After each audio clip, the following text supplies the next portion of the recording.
guys, welcome to my YouTube channel. So ngayon guys, na may panibago po akong ipapakita ko sa inyo na video guys.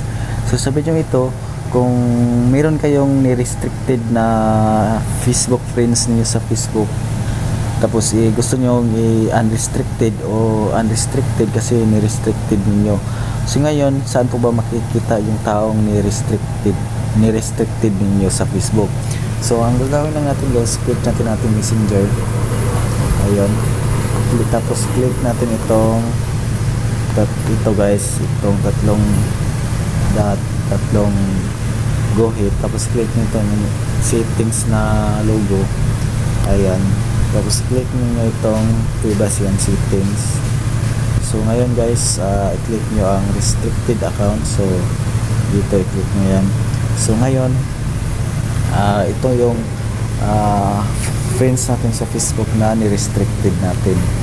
So ayan guys, yan lang po ang gagawin niyo guys, paano natin makikita o mahanap yung restricted natin na friends sa Facebook. So dito lang po nagtatapos itong video guys, at thank you for watching, at sana may natutunan naman kayo sa aking panibagong video.